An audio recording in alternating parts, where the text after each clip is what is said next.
백성 항상 지켜 길이 보호하시네. 도우시는 하나님이 내게 그늘 되시니 낮의 해와 밤의 달이 너를 삼지 않겠네. 내게 화를 주지 않고 오늘 보호하시며 나의 주님 지금부터 영영 인도하시니.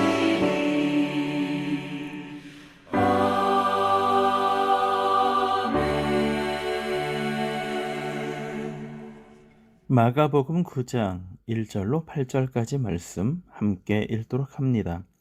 또 그들에게 이르시되 내가 진실로 너희에게 이르노니 여기 서 있는 사람 중에는 죽기 전에 하나님의 나라가 권능으로 임하는 것을 볼 자들도 있느니라 하시니라.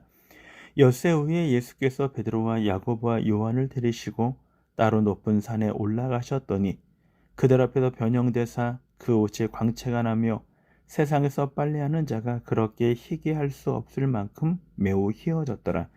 이에 엘리야가 모세와 함께 그들에게 나타나 예수와 더불어 말하거늘 베드로가 예수께 고하되 랍비여 우리가 여기 있는 것이 좋사오니 우리가 초막 셋을 짓되 하나는 주를 위하여 하나는 모세를 위하여 하나는 엘리야를 위하여 하사이다 하니 이는 그들이 몹시 무소함으로 그가 무슨 말을 할지 알지 못함이더라.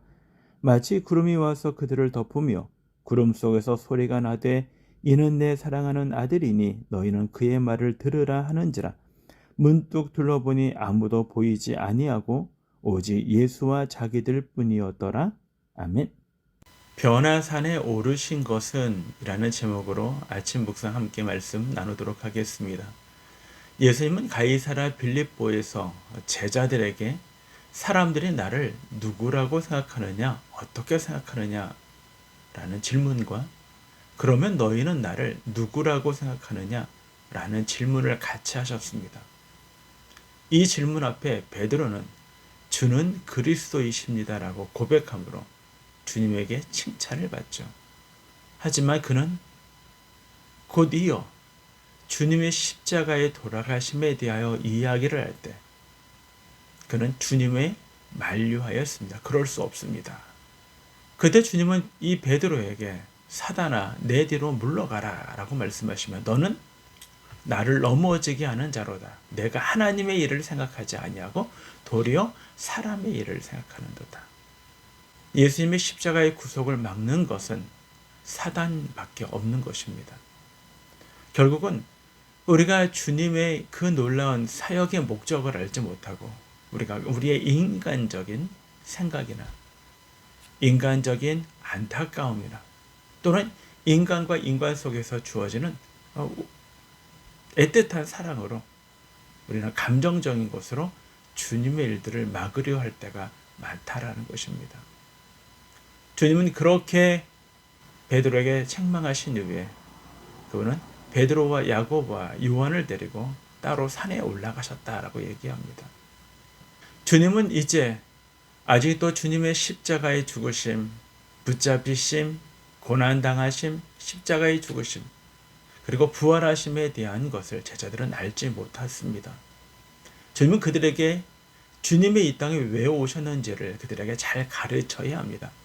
제자들은 처음에 주님의 이적을 보고 주님을 따르는 기간이 있었다면 이제 주님이 그들을 제자로 삼으신 것뿐만 아니라 그들에게 전도자로 파송을 하고 너희가 먹을 것을 줘라 라고 요청하시는 신앙의 단계를 건너가게 되고요.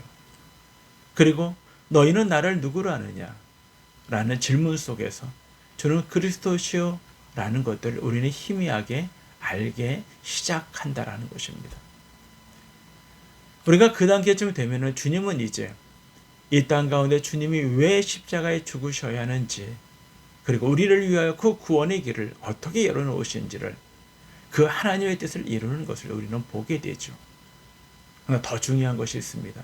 그것은 바로 주님이 십자가에 죽으신 이후에 그분은 우리에게 우리도 동일하게 다시 살아날 수 있다는 부활의 소망을 우리에게 안겨주시는 것. 이것이 주님이 우리를 위하여 베풀어 주신 생명의 길인 것입니다. 이제 주님은 이 산 위에 올라가셔서 이 주님이 이 장차 이루실 이 놀라운 구원의 사역, 그 구원을 이루기 위하여 주님의 고난과 십자가와 또 다시 부활하심, 사심에 대한 것을 그들에게 알려주시는 장면, 그것이 바로 변화산 사건인 것입니다. 오늘 본문에 보면 2절에 이렇게 말씀이 기록되었습니다.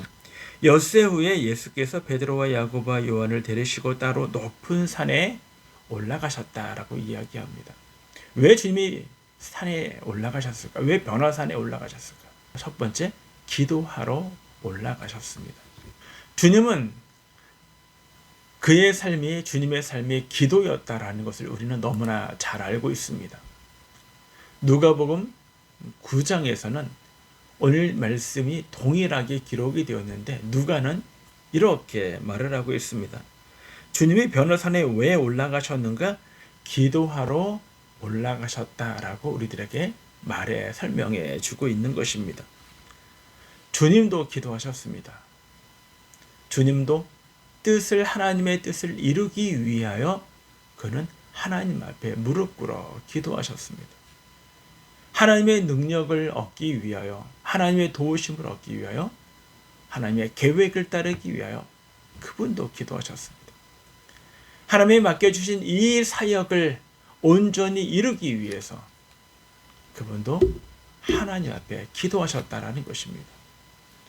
하물며 이 땅에 주님의 제자로 우리도 주님과 함께 동일한 삶을 살아가겠다라고 얘기하고, 우리는 주님보다 훨씬 미련하고 연약한 존재라면 우리도 마땅히 기도하는 것이 당연한 것이 되는 것입니다. 주님은 오병이어의 기적이 6장에, 마가복음 6장에 나오는데 6장에서 오병이어의 기적을 베풀고 무리들이 예수님을 왕으로 삼고자 할 때 주님은 무리들과 작별하신 후에 따로 산에 기도하러 가셨다라고 얘기합니다. 가이사랴 빌립보 사건이 벌어지는 그 시점에 예수께서는 따로 기도하시기 위하여 산에 가셨음을 우리들에게 이야기해 주고 있습니다. 예수님의 삶은 바로 기도이셨습니다. 특별히 그는 산에 올라가 조용한 시간에 주님 앞에 기도하였음을 우리들에게 성경은 많은 부분 이야기해 주고 있는 것입니다. 우리도 우리의 영적인 산에 올라가야 합니다. 기도로 우리의 삶의 가장 중요한 것들을 기도의 능력으로 채워 놔야 하는 것입니다. 둘째로, 왜 주님은 산에 올라가셨을까?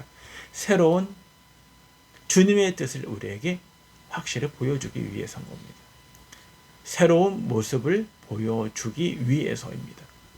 2절과 3절에 보면 말씀이 이렇게 기록되었습니다. 그들 앞에서 변형되사 그 옷이 광채가 나며 세상에서 빨래하는 자가 그렇게 희귀할 수 없을 만큼 매우 희어졌더라. 세상에서 빨래하는 사람이 그만큼 희귀할 수 없다라는 것은요, 이 세상으로 그렇게 광채나고 희귀할 수 있는 능력이 우리에게 이 세상에는 없다라는 것입니다. 네, 하나님이 하신 것이죠. 출애굽기 24장에 보면 모세가 십계명을 받기 위해 시내 산에 올라가 하나님을 만나게 됩니다. 그리고 하나님을 만나고 내려온 이 모세의 모습에 대하여 이렇게 이야기를 합니다. 29절로 보면은 그 산에서 내려올 때 모세는 자기가 여호와와 말하였으므로 말미암아 얼굴 피부에 광채가 나나 깨닫지 못하였더라라고 얘기합니다. 하나님을 만나였더니 그 거룩하신 하나님 앞에서 우리는 하나님의 얼굴을 배우는 우리는 광채가 났다. 나중에는 모세가 얼굴을 가리게 되는 것입니다. 그만큼 광채가 났다라는 것을 우리들에게 이야기해 주고 있는 것입니다. 하나님을 만나는 사람, 하나님 앞에 나가는 사람, 그 하나님의 영광의 그 거룩함이 우리들에게 비춰주는 장면을 우리에게 보여주고 있는 것입니다. 4절에 보면 이에 엘리야가 모세와 함께 그들에게 나타났다. 왜 하필은 모세와 엘리야일까요? 그 이유는 모세는 출애굽 사건을 통하여 구원을 우리에게 예표하고 있습니다. 바로 예수 그리스도의 모형이 되어지는, 그림자가 되어지는 것입니다. 진정한 구원을 우리들에게 약속하여 주는 그 그림자 사건과 마찬가지이기 때문인 것입니다. 두 번째로는요, 이 왜 엘리야인가? 엘리야는 선지자로서 종말론적 그림을 우리들에게 보여주고 있습니다. 말라기에 보면 4장 5절과 6절에 보면 보라, 여호와의 크고 두려운 날이 이르기 전에 내가 선지자 엘리야를 너희에게 보내리니 그가 아버지의 마음을 자녀에게 돌이키게 하고 자녀들의 마음을 그들의 아버지께로 돌이키게 하리라.